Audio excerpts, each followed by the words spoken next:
and welcome to the 111th episode of Redeeming the Time. I'm your host, Jake Wells. This is my dad, my co-host, Keith Wells, and thank you for listening to another episode of us talking about random stuff. Yeah. No, this is... You can tell we're recording not on a Sunday. We actually have energy. Yeah. It's not after a morning service. And where you're teaching and preaching and preaching again. Yeah. Yeah. So. So we're going to be going over Revelation 18, and which is the 19th part of this. Oh, okay. So wow. we're always one above. So we're almost to 20 digits on Revelation. Wow. Or 20 digits. That's a lot of digits. A lot. Episode 20, part 20. Wow. Maybe the amount of energy is not good. Kathy was telling me she listened to a person that had one. She was like, I was going to call you because, you know, they were going through, it might have been this chapter actually coming up, and she was excited about it. So that's awesome. So with the episode being 111, 111th episode, this is the episode of ones, which means I have 11 things of 11 categories or questions that you have to tell me one thing. The thing one that word? One word, one thing. All right. That comes to your mind as soon for as our I say 111. 11111. We still have to do the salsa one where we... You're gonna destroy me in that. I cannot tell you the difference. We got it. Chips, yes. Salsa, no chance. Okay, we'll do both. I'll tell you. Well, are we gonna mix up the chips and say like, oh, this is Cancun's chip with? Yeah, maybe. With. There you go. That's the only way I would be able to. No, that would make it worse for me. Never mind. All right. One thing, a clothing piece you cannot live without. Just a clothing item that you can't live without. Not like not like I need a belt or undergarments, yes. Well, undergarments, huh? Well, underclothes. Yeah, that was for you. Yeah. My family makes fun of me for saying it that way. I'm just something that you not can't live without, but one thing that you want. Quarter zip. That is my answer as well, as I'm wearing a quarter zip. Yeah. And I wear quarter zips almost every day of my life. or a collared shirt would be my next one. So I would say I think collared shirt's more around your speed. Yeah. Quarter zip. What do you think the percentage is in your life at this point of days wearing a quarter zip compared to days not wearing a quarter zip? Oh, for me, it's... For you. I don't wear a quarter zip. Not quarter zip, collared shirt. Collared shirt? I wear a collared shirt 5 to 6 days a week. I understand that. But, like, even adding your kid days. My kid days? Yeah. Did you wear collared shirts? No. You said in high school you dressed up. In high school, I was a bit preppy. Yeah, you said as a kid, though. That's the same. No, it's not. In your entire life, have you gone more days wearing a collared shirt? You counting a polo? Yeah. I'm old as could be now, so yeah, I've worn collared shirts more than I've not worn collared shirts. Yeah. What do you think mine is? I know what yours is, 10%. All right. Brand you would want to have forever. So this is a brand. For food or anything? Any brand. Oh, any brand. Where other brands could be taken away, but this brand you get to choose and you can have it no matter what. Coca-Cola. Yeah? I didn't go the food route. Well, look at me. I was typing on my Mac with my phone out and my iPad right next to it. Oh boy, yeah, that's pretty good. So I said Mac because I'm ingrained. Yeah, I am too. And I do not want to go back to anything else. I do not like the interface for anything else. That's a good one. That's a good one. All right. Food you think you have eaten the most in your life. Not like ingredient. Obviously, you could go Yeah, not ingredient, just a food. That I've eaten the most. Yeah. Right now, I'd have to say chicken, but chocolate. Chocolate? Oh, that's good. I've probably, yeah. I I said mean, pizza. Pizza's pretty high up on the list, but So I went through the calendar of the last month. Guess how many times? I don't want to know that. You shouldn't do that to yourself. It is bad. Well, it's just like Youth events. It's the cheapest option. So Yeah. if we need a cheap option, Oh yeah, pizza. I remember when we went to New York City. What grade were you in? Sixth grade, something like that. And we went to that TGI Fridays on near Times Square, and I can't remember what we dropped for. And your mom and sister shared a meal, and it was still, this is back then. Today would be double that, but it was like $75. I was like, what in the world? We can't eat this way every day. Yeah, and we had a lot of pizza. The next day we had the best pizza we've ever had, probably, and the whole meal was like $26. Yeah. It's like, we're eating pizza the rest of the week. It's a no-brainer, especially with the buddy card where you get a free cheese pizza. Yeah, I'd say chocolate. I probably have chocolate every day of my life. I do too. That's up there. Some little bit. It doesn't have to be a lot. I mean, we have a thing of Nana. M&Ms that sits there, and I grab 7, and I'm good for the day. Yeah, Nana has definitely given us the sweet tooth. Yeah.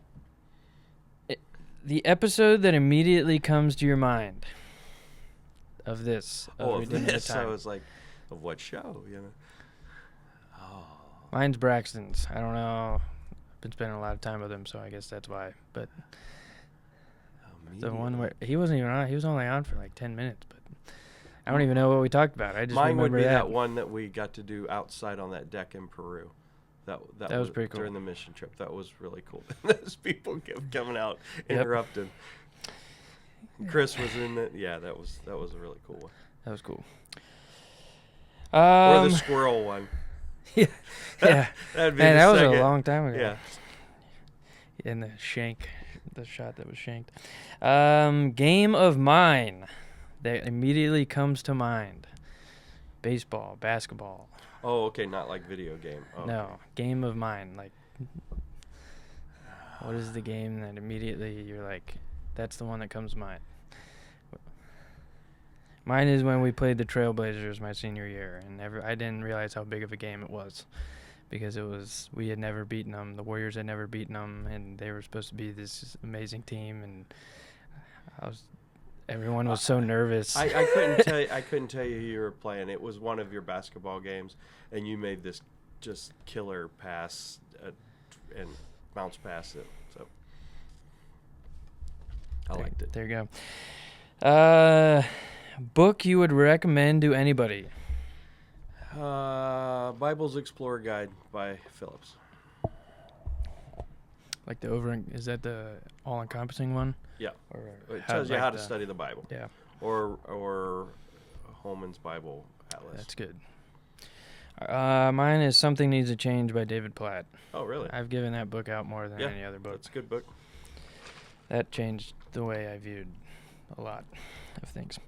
Date with your spouse that immediately comes to mind. It was one before we were married. We were dating. It was an anniversary, and it was.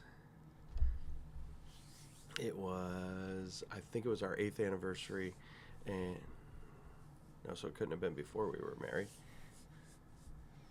Your first after you got married? I don't know, but I gave her basically a dozen roses, but I gave her like 7, and then I gave her 3 more, and then it added up to 12 at the end. Yeah. And all the number stuff that's in my head. Hopeless romantic, you. Yes, try to be. Mine was the first that comes to mind. Our first. It was awkward and it memorable for many reasons. Yeah. And we always laugh about first, it. Huh? Yeah.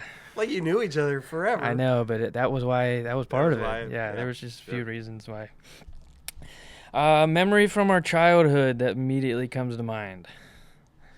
From Emily and I's. Me and Emily, however you say it. Mine is making tunnels in the snow, because there's so much snow. And it was probably this amount or a little bit more, and we created these paths throughout our whole yard, and we were chasing each other on all fours. It was pretty fun. Because you couldn't see you couldn't see. Yeah. It was so high. If you're on your all fours, you couldn't. Yeah, Mine, that was cool. Mine would be like the pool when we went to Florida. Yeah. We had that whole pool to ourselves. Yeah, that was pretty sick. I remember Mom freaking out because there was a snake in the. Oh yeah. Yeah, there was it was a seniors community, and Yeah. it was the middle of summer, so they were all gone. Yeah, we're throwing footballs down the pool. That was cool. Nobody was there. It was great. Is that the same year I broke the glass? No. We don't need to go into that. 2 years prior. Word to describe our relationship, you and I. Oh, goodness. Don't do that to me. You want me to go first? Sure. I went formative. Formative. I would not be who I am without you. Oh, okay. Go there. All right. And, I mean, now that I am a dad, I'm not the same, and I won't be the same now that I have May. So sure, I think both of us, and now it's like iron sharpening iron. Yeah. So, formative. Okay. You don't have to go serious.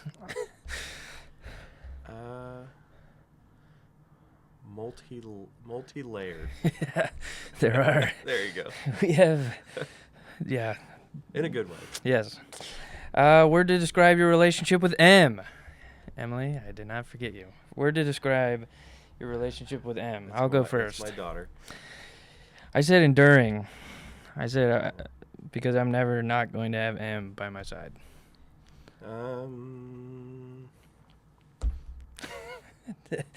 I was not trying to get you all teary-eyed. I don't know. Wow. Close. All right. Yep. All right, last one. What is one thing you are looking forward to with May? My daughter.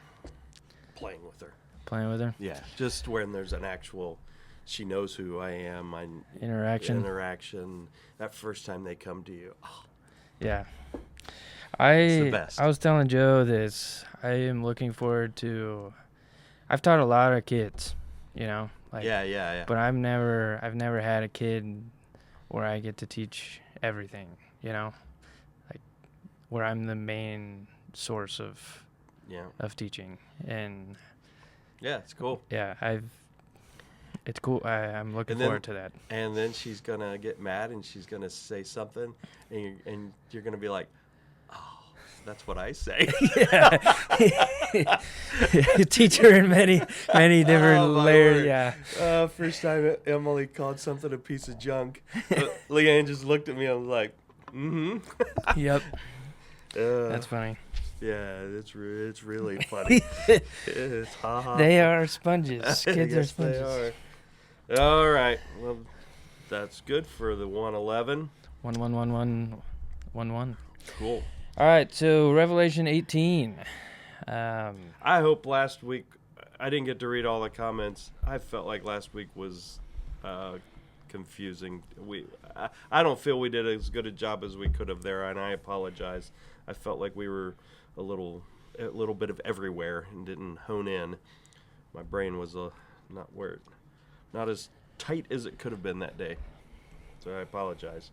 So Revelation 18 is a continuation of this idea of Babylon, but they're not exactly the same thing.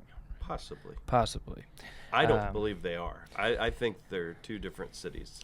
It's referring to two different places. So I have these differences here that I want to go over, and then we can overarching differences that we can explore more throughout the rest of the episode. But the symbol used for Mystery Babylon in Revelation 17 is the harlot woman, and then in 18 it is this great city. Yeah, two different terms. Yeah, two different terms.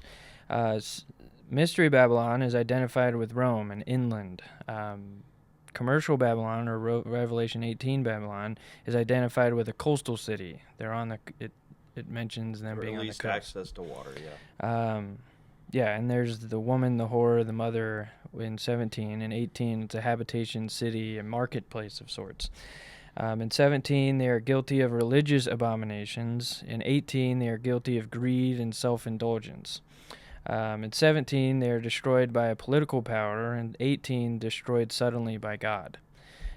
It keeps saying 1 hour. No, that's a good summary because, yeah, so 17, you've got this, the harlot identified as the city of Rome, and, yeah, the guiltiness of the sins. That sounds almost the same to a certain extent, but it is destroyed. I mean, it talks about how it, it plucked them clean, basically, just completely destroyed. In 18 or 17? In 17, completely destroyed by the people that the beast controls. So that's not what you're reading in 18 at all. It talks about this city that is full of that's making everybody rich, that is all the merchants are using, and they're sad to see it go. Yeah. Where those same kings are destroying the city, this mystery Babylon in 17. They're all sad about this, and it talks about how sudden it occurs. So yeah, I think they're two different places. I think they're intertwined, but they're distinct, and that does not mean that one is true over the other, or it doesn't mean that it's not true. Just like with Jesus and the prophecies for Jesus, some of them said that he was going to come to Zion, or some said that he was going to be born of Bethlehem, and all these different things but they all happened, but they don't discredit one another. Yeah, they can all come true, and I think this is... Yeah, just the terminology is different here. So you've got in 17, we've got this. If it's Rome, you have that city there. Where am I going with that? Sorry. So it's.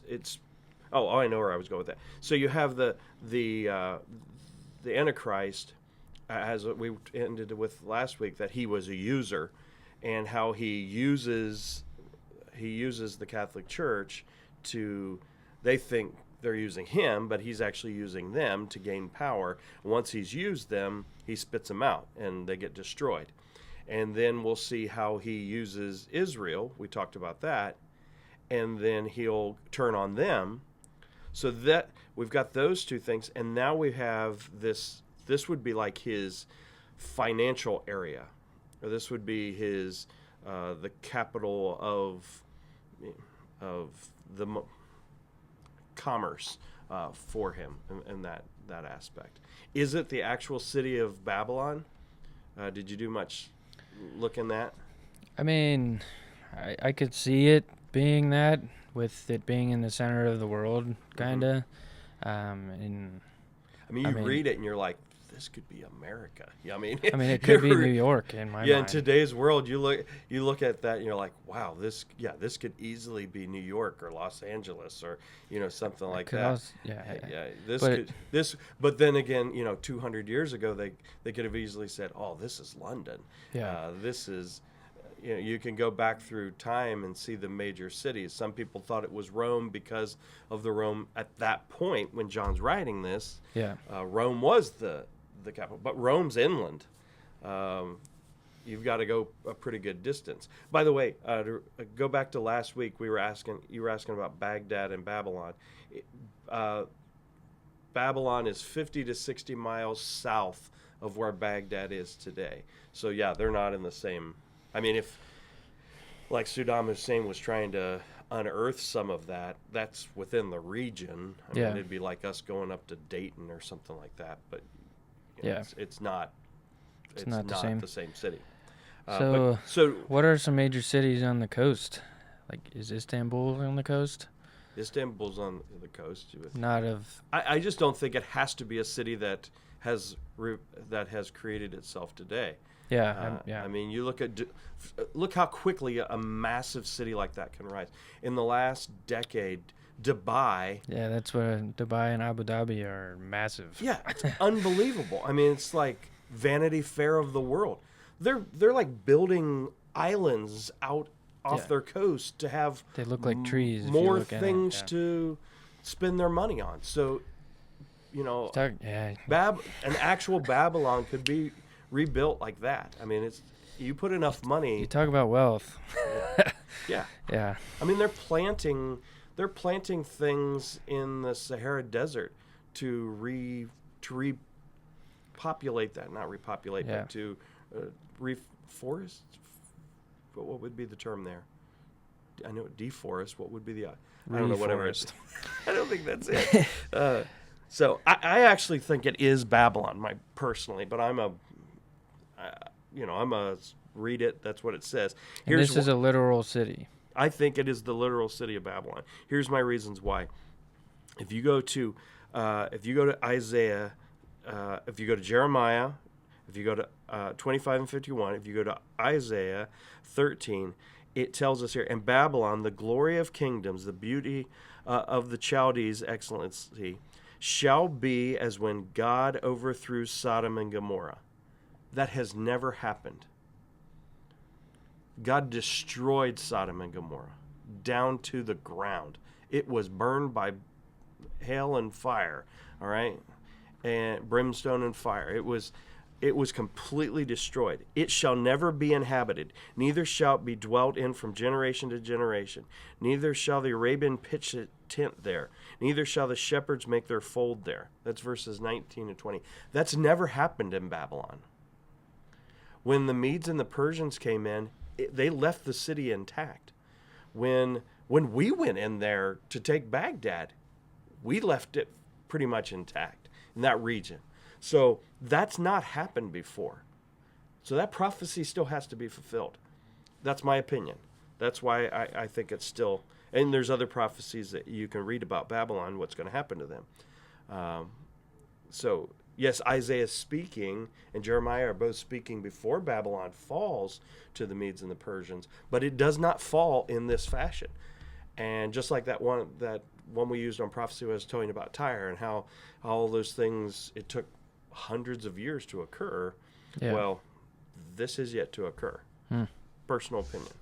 And so I think it doesn't really matter to us because we'll be out of here, but if you're looking at that's my reason. Yeah.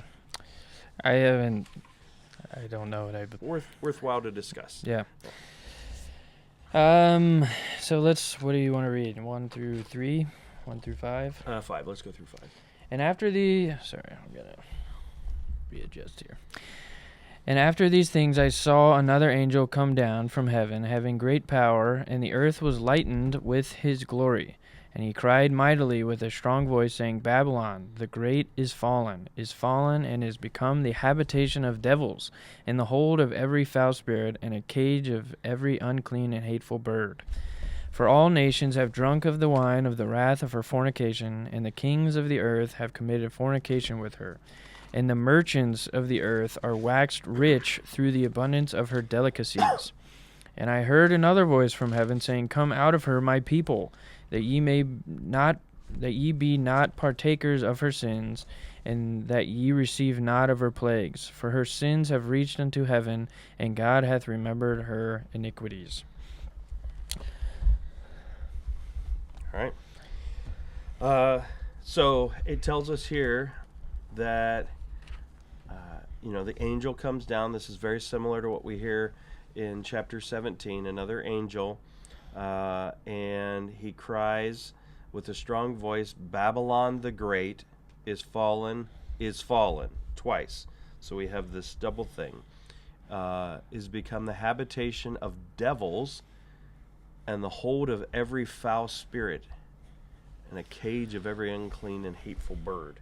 So the whole become the habitation, it has become that.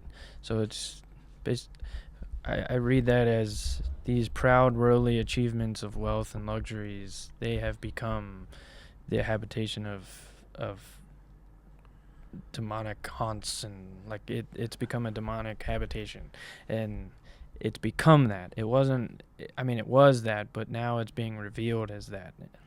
Does that Okay. make sense? Okay. Yeah, I sort of saw it as, as the Antichrist continues to grow in power and there's more demonic activity, that, yeah, it's all centered now into this area where he's at. Okay, yeah, they Sort of it's the cove to where they're all living, full of abominations. It tells us here, for all the nations have drunk of the wine of the wrath of her fornication. Kings of the earth have committed fornication with her. So they're all intertwined with that. We see how all of our nations are intertwined with each other. You read about what the United States does with other. I'm only saying that because it's our news here in our country. Every country does this. We've intertwined ourselves with everybody. I mean, we'll help one regime, and that's wicked, and help put up another regime just because they'll cooperate with us. And yet our hands are still bloody and dirty because of that. And, this is the same thing. They're just intertwined with each other. But it says there, is fallen. There's this double that comes with this, of their sin. And I've actually says that in 6, which we'll come to in a minute. But later we're going to see all industry and all life in this city, they're gone, and it's destroyed very quickly. Babylon's immorality is the thing that's is why this city falls. Yeah, and then in verse 4 it says, "My people." So who are these my people?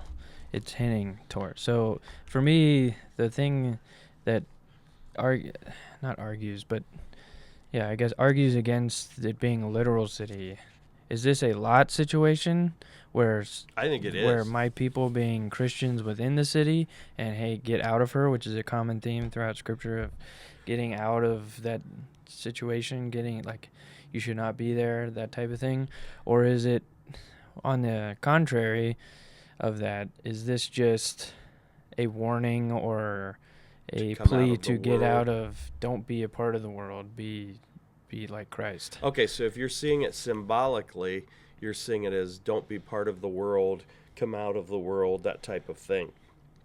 If you see it as an actual city, then it's a Lot situation where he, as he sent the angels to Sodom and Gomorrah to get Lot's family out of there. It's probably both and, but I would say I personally think it's an actual city. Yeah. Because of all the other detail that's going on here. Because why would, if it's generic and just symbolic, why would the kings mourn that city was destroyed? Yeah. That doesn't make a lot of sense.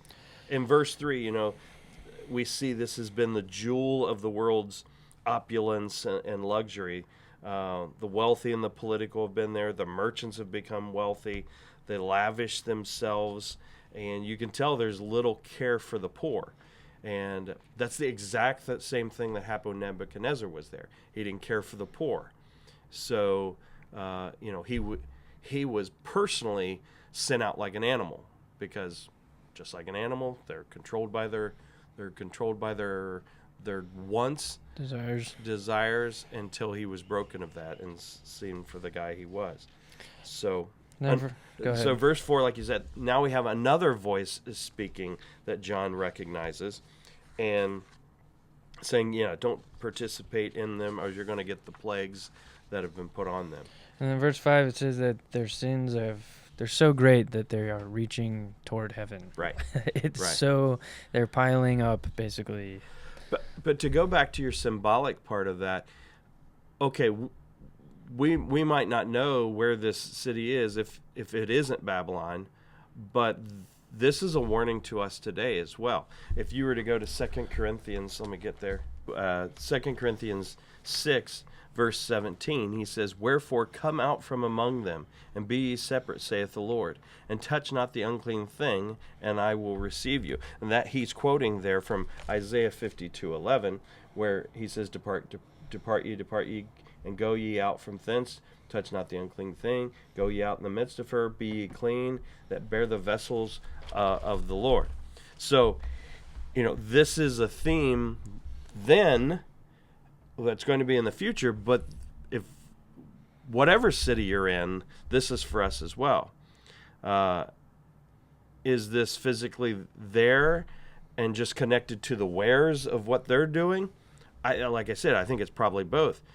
Literally remove yourself from the city, but also, like the angels we were mentioning, warning Lot, we need to stay away from these things. And it's always possible to do that. We can be in the world and not of it. And that's, I think, what for us today, how do you learn from these things that maybe aren't us exactly, is we do that. And how we do that as Christians, how do we conduct our business without being involved and associating ourselves with the worldly mindset and morals, even up to going to a city in Thailand and where we were, where it's literally tied up with paganism.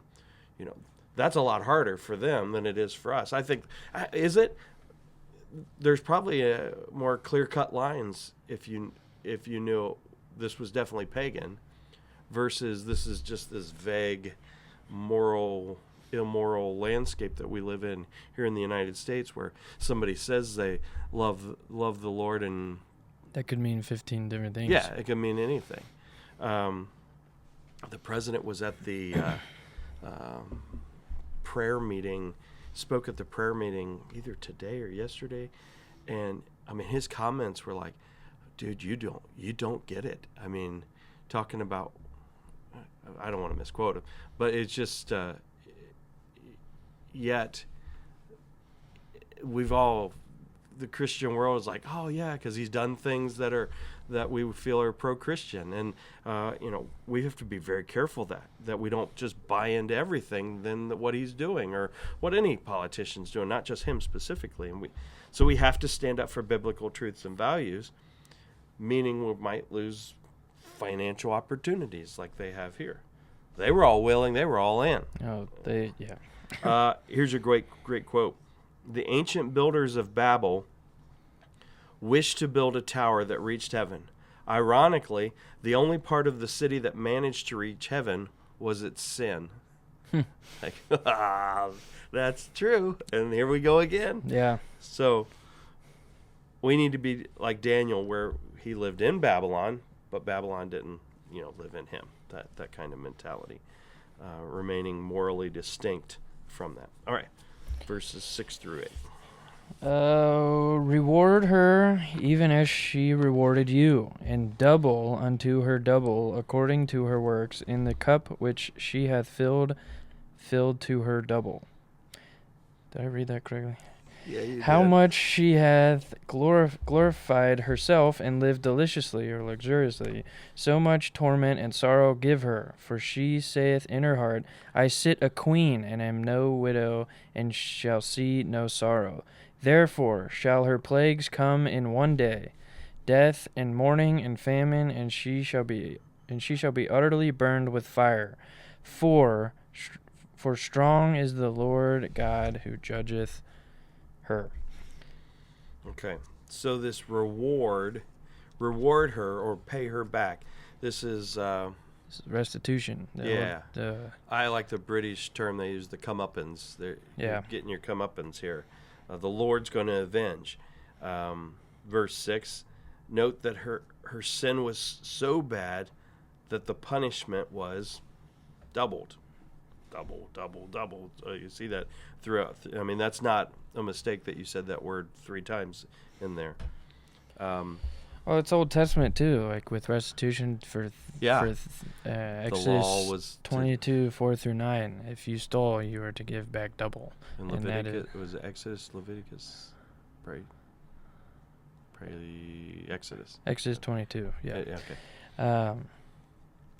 This also shows how they got wealthy, how they got to that point. Yeah. Because if you don't get double judgment if there's nothing to like their dealings were dishonest and using, and we can get into that later. But because of that is why that sin is why they're getting their comeuppance, as you would say. Yeah. Yeah, verse 7 talks about how much she hath glorified herself and lived deliciously. So much torment and sorrow give her. For she saith in her heart, I sit as a queen, and goes on from that. Yeah, it's this. These sins are irreversible type things of what they've done to other people. Self-glorification, living lavishly, ignoring. To do that means you're ignoring the pain of others to live that way. And she sat, the term there, she's as a queen. Yeah. So not a widow, but as a queen. This cruel and merciless, I'm in charge, everything is under me. Yeah. Type. And because of that, verse 8, her demise will come in one day, and it will be complete. Yeah. Yeah. I think of, Job was righteous, but when I read that, I think of the servants coming to Job. This is gone. This is gone. This is gone. This is gone. In one day. Yeah, all of it happened there. Death, mourning, and famine, it says, are coming. I like the end. For strong is the Lord God who judgeth her. Mm-hmm. That is, it will be complete. It will be swift in one day because of the person, and not the person, because God is the one doing the judging. Yeah. So who does? So what happens? Well, what do you think happens when the money dries up, and the golden goose is killed here? And the kings of the earth, verse 9, who have committed fornication and lived deliciously with her, shall bewail her and lament for her when they shall see the smoke of her burning. Now that is the opposite of what we saw in 17. That's the key, in my opinion. All right, standing afar off, and this is the key to why I think it's a city as well. Yeah. Standing afar off for the fear of her torment, saying, Alas, alas, that great city, Babylon, that mighty city, for in 1 hour is thy judgment come. So, up prior, it said in 1 day in verse 8. Now it says here in 1 hour. So this is something that happened. This judgment that God brought is like that. Yeah. I've heard some people say, this is the time where the Euphrates dried up, and they feel that they were attacked. I don't think it reads that way. It could be. I think, maybe, we don't know. Is it an earthquake, a volcano? Is it, that area would lend itself to any of that. Yeah. It could be something that we don't even know about. Is it the crumbling of an infrastructure, like a whole city, though? Well, it's the wealth that's taken away, right? Like it's desolate. It's desolate. I mean, they're unable to do the things they used to do. Yeah. What would take New York down, or London or something like that? It would have to be a large scale event. I mean, it has to be more than taking the electric grid out. Or, I don't know. I don't think we will now. Yeah. When I first read it, this automatically felt off to me. It almost feels like they're lamenting, but the disingenuous. Yeah, yeah. It's just like, oh man, now I can't make my millions. Yeah, it's anymore. all selfish. Mm-hmm. It's lament for, oh crud, I can't do this or this. I don't have my fancy house anymore. It's not if it is a destruction of the city and people die and stuff like that, it's not this amount of people died. It's because they don't have their great city anymore. They don't have what's giving them power and money. Yeah, if we saw, as Americans, DC, growing up, every movie like Independence Day, they're always blowing up the White House. Have you ever noticed that? Yeah. All those shows show something or White House is down. An American looks at that, and we see, the beacon of freedom has fallen. That's true. That's the angst that we would see. Yeah. Now, other parts of the world might celebrate, that kind of thing. But we would see that is the capital would be that is the pinnacle of Symbol. the symbol of freedom for the world. Yeah. And that are like Britain's parliament or, something like that. Whereas, this is different. This is, I just lost my gravy train. Yeah. I just lost my money. And then it goes into all these things in verse 11 through 14. Just talks about all the different things, how they were making their money. And the merchants of the earth shall weep and mourn over her, for no man buyeth their merchandise anymore. For no man, because no man is buying their merchandise, because they can't get money anymore. The merchandise of gold and silver and precious stones and of pearls and fine linen and purple and silk and scarlet and all thine wood and all manner vessels of ivory and all manner vessels of most precious wood and of brass and marble, iron and marble and cinnamon and odors and ointments and frankincense and wine and oil and fine flour and wheat and beasts and sheep and horses and chariots and slaves. And then this one got me. And souls of men. I didn't notice that. Do you want? Yeah, one more. One more. And the fruits that thy soul lusted after and are departed from thee, and all things which were dainty and goodly are departed from thee, and thou shalt find them no more at all. So an interesting thing with this, they're the ones not creating that. Babylon is the one consuming. So it's like the EU wanting to have trade with America because we consume their junk, all right? We consume the junk from China. We consume the junk from the southeast. So when, if America, the economy, if our economy goes down, I saw something on that, by the way. IKEA? Completely. Those names that they have, if it's Doofenhofer? Yeah, all the Schleifen or whatever it is. If it's what was it? If it's for the floor, it's named after a Danish river or something like that. They actually have a code for it. Okay. Back to our regular scheduled program. Even knowing that, I'm not going to tell the difference. Yeah, but. They're the ones consuming it. That I found that interesting. They mourn because no man buyeth their merchandise anymore. So this is the center of wealth. This is what is that in Hunger Games? The main city. Panem. Yeah, where they're all. Yeah. The finest of the fine. They're watching people. Yeah. All of everything's coming in and being consumed by them. America today. I mean. Pretty much. Yeah. But note throughout this, everything that's mentioned there, I found this interesting.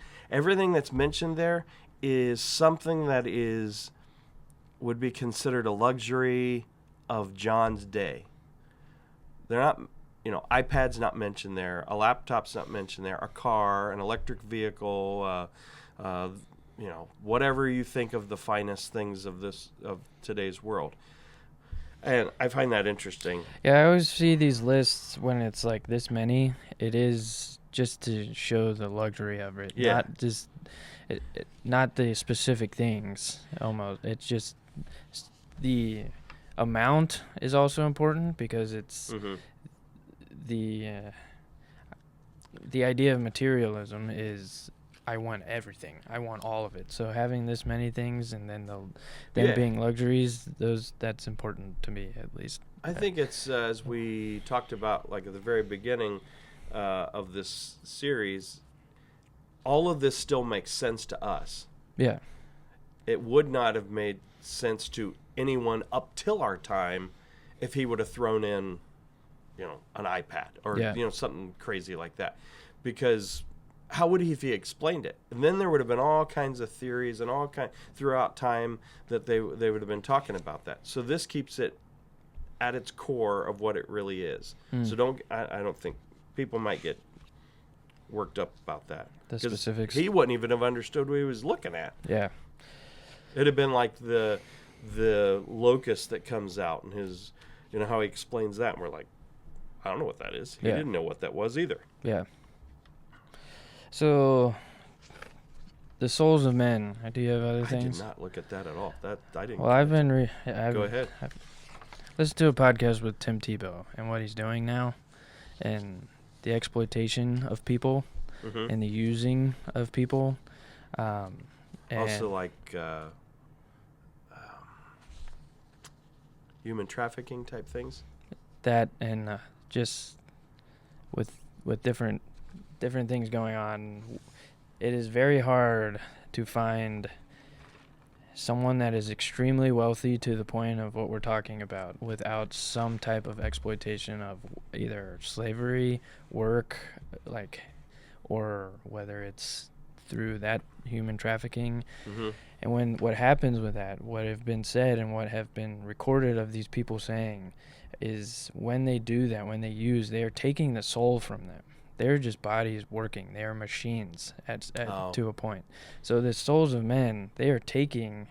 So they are selling the souls of men just for their own. So we're talking the child labor in the Congo, digging up raw earth metals. It could be that. It could be human trafficking. Yeah. I mean, so that's why it stuck out. Like they more are than a slave, someone that's just their whole. They don't know anything else. They're just a cog in the wheel. Yeah. And that's good. Yeah, that's a good term for it. Yeah. The souls of men are allowing them to live these luxury lives, and they don't care, like you were saying. In verses, I think it was 6 or 7 or something. What's Tebow doing with that? Human trafficking. Is he? He showed a map. I don't know if you want to go into this. Can you keep it at a high level? There was a map of the United States in a month, just showing the month of IP addresses with certain exploitation files on these, and it was all over the map. There was over 30,000 unique IP addresses in a month. There's more, but I don't want to. All right, we'll leave it at that. So we see what you're saying there. And from this,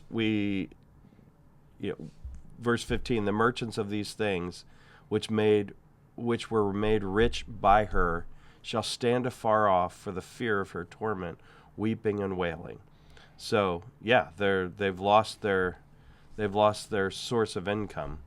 And verse 16, and saying, Alas, alas, that great city that was clothed in fine linen and purple and scarlet, decked with gold and precious stones and pearls. For in 1 hour so great riches is come to naught. So once again, it's this devastating thing. And then it goes to the transportation of them. And every shipmaster and all the company and ships and sailors, and as many as trade by sea, stood afar off. I mean, never in the history of the world, and we've always had ships going back and forth, but I mean the cargo ships today, unbelievable how much. Somebody was telling me they one of those every week it sinks somewhere in the world. Really? Yeah, I had no idea it was that many. There's a lot of ships at any given time. Yeah. And cried when they saw the smoke of her burning, saying, What city is like unto this great city? And they cast dust on their heads and cried, weeping and wailing, saying, Alas, alas, the great city, wherein we were made rich, all that had ships in the sea, by reason of her costliness, for in 1 hour is she made desolate. Okay, so that's 3 times that's mentioned that it's happened in 1 hour. So this goes by. What happened so suddenly, I don't know. It's called the plague of God. So God sends it. The ship masters, they're losing their money as well. There's 28 different cargo things mentioned here. And as I said, we were talking about they become tools of these luxuries. I've seen some people think it was nuclear warfare, like a nuke. Huh. Yeah, we don't know. We don't know. We absolutely don't know. I didn't even want to. But I want to point out what they were mourning in verse 16. Alas, alas, that great city that was clothed in fine linen and purple and scarlet. Look at where their mind is. Like, it's not, it's all the goods, the material. Right. Yeah. It shows. Go ahead. So we have to think about this in our day and age, well, every day and age, but I think with us, they can be those things that we have, all those luxuries, those 28 items, they can be tools that we use to live our lives, or they can be luxuries that we allow to squeeze God out of our lives. This is another thing we can take from this. I can remember when I was in my early 20s, I had to go to Austin, Texas for a month in August of all times. And they had this seminar down there that it was training actually I was still at the chemical plant. It was a programming language that I had to learn. I know that sounds really exciting. But we were at break and I remember him talking. He says, everything you have takes your time. There's maintenance, upkeep. A house, the amount of maintenance it takes. Yeah. Your car. If you buy a boat, if you buy a computer, you name the item, anything, the upkeep of it, the usage, and everything we buy distracts us to a certain level. So as we add luxuries to our lives, as we add everything to our lives, each thing we're adding is taking our time. And when it gets to the level of luxuries in our life, either you're paying somebody to take care of that for you, or you have to spend your time to take care of it. And as we go through this, that your mind is off of God and it is on your things, and you start to get more and more consumed with that. Simplicity is not a bad thing. And I heeded that guy's warning. There's certain things I don't want in my life. If I have a friend that has those and they say, hey, you want to join me? That's a wonderful thing, But there's certain things I've chosen not, and I don't begrudge them for having it. They've chosen that's the life they want. But the more wealthy a group of people become, all through history, the more wealthy a group of people become, typically the less spiritual and godly they become as a whole. It's always been the case and will always be the case. Now they can talk a good talk, but the more wealthy a group, not a person, but a group as a whole becomes, the less spiritual and godly. Think about just in America today, the amount of screens that we have in front of us. We have these possessions, and they steal time away from us that the past generations didn't have. And that's what it takes. I like that. The currency of time, that's what it takes, rather than, it costs you however much to get that, but the real payment is, okay, you have that screen, and how much time are you spending on it? Right. And that, time is we only have a certain amount. Right. And Satan uses that, and it becomes a more intricate web of how it can steal us away, where, now companies are doing it, but I think it is, you look at how long, you start watching something on Netflix or on Peacock, and what happens when that episode's over? It's a little timer at the bottom, and the next 15 seconds, the next one's going to go. And, that doesn't have to be there, but they've glued you to it. They're Facebook, TikTok actually got out of it. They're getting sued right now by that one young lady that intentionally addictive to them. So I'm getting off on a tangent, but those are the things I'm talking about. Where as we become wealthy, as we can have these things available to us, they start to steal our time, and we, that's what we have here is people that were in those luxuries and they have no time for God. That's the point I'm trying to get to. It reminds me of something, I think Kyle brought it up in he broke down the amount of time that you do on things that you have to do, like sleeping, like all the basics of living. And he said, okay, you are 11 years old. It was middle school class. And you have spent this amount of time every day doing this. And then it was, the more he broke it down, you only had this amount of time to do something that you actually chose, like you're choosing to do. And then I don't know if it was him or if it was something else that tagged along with that, something I read or heard or something. But viewing the whole currency thing, like when you buy your phone, thinking of it as not as a like tool, cash, no, paying for it with cash, but paying with it, like the thing you're paying with is your time. So if you I am taking 3 hours of my life every day for that phone, that type of thing. And it was just a cool thought experiment. Visual, yeah. Because the more you do that, okay, now I have a TV that has Netflix. Okay, when I subscribe to Netflix, I am taking 2 hours every day from my life, and that's what I'm paying. And then when you add it all up, you have an hour. It's like, or maybe not anything, and you're over, and you're at 25 hours, and now you're sacrificing something that, that was a... There was a Twilight Zone episode years ago. Time. No, it's not that one. It was a different one. There's this guy. He was like your age, and this neighbor comes to him and says, "Hey, I'll give you this money or whatever. I'll buy a year of your life." And he's young, so he's like, "Yeah, no big deal." Yeah. And by the end of the show, he's an old man, and he's given this other guy, he's bought all of his life from him, and he can't get it back. That kind of. It's a good episode. Yeah. So verse 20.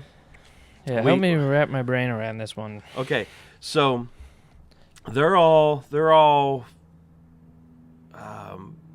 begrudging the loss of their money and their way to make money, and now heaven answers. Rejoice over her, thou heaven, and ye holy apostles and prophets, for God hath avenged you on her. So we have now the reversal of what we saw earlier. The reversal early on, we saw the two messengers. They're killed, and the whole world rejoices because they were killed. Well, now we have the reversal. Now we have Babylon's destroyed, and all of heaven rejoices. So we've got Ding Dong, the witch is dead. Yeah, in this situation. All gotcha. Right. All right. What do you want me to read? We'll just finish the chapter. All right. And a mighty angel took up a stone like a great millstone and cast it into the sea, saying, "Thus." Are you turning to Jeremiah? I was. How did you know? And cast it into the sea, saying, "Thus with violence shall that great city Babylon be thrown down, and shall be found no more at all.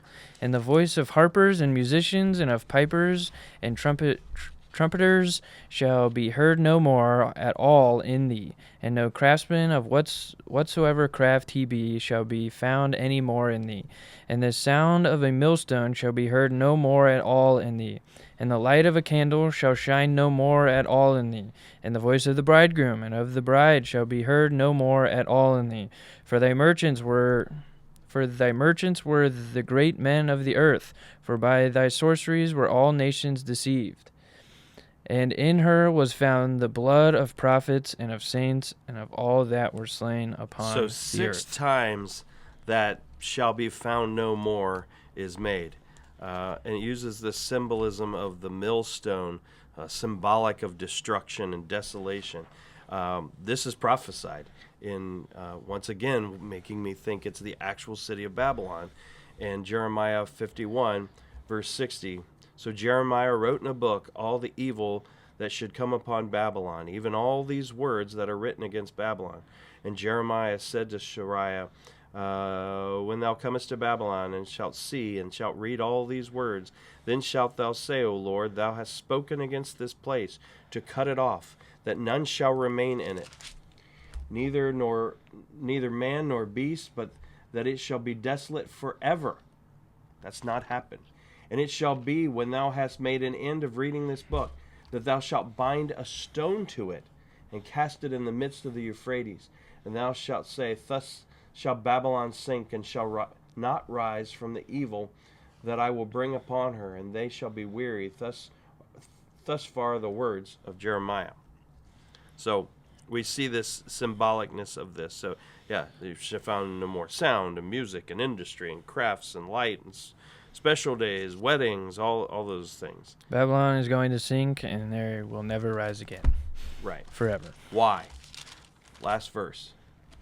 And in her was found the blood of the prophets and of the saints, and all that were slain upon the earth. It's the price of the blood. So Matthew 18:6. It also, Jesus is saying, but who? This isn't talking about Babylon, but the idea of someone taking the vulnerable. He's talking about the little ones here, and who like using them or something. But whoso shall offend one of these little ones which believe in me, it were better for him that a millstone were hanged about his neck, and that he were drowned in the depth of the sea. Just the symbolism of that. Yeah. So, all right. So that is the destruction of Mystery Babylon. That is the destruction of the Great Babylon, and then we have a parenthetical in chapter 19 that we will get to next. And so interesting chapter. Take us home. What is a flea's favorite way to travel? How? Hitchhiking. Sorry, I was about to say hitchhiking. Hitchhiking. I ruined that one, but I'm not very good with words. Who is that one from? That's one just I saw and thought it was good. It's a good one. All right. Well, you guys have a great week, and some things to think about, even our personal lives with this chapter as well. Love you guys. Talk to you later. Bye.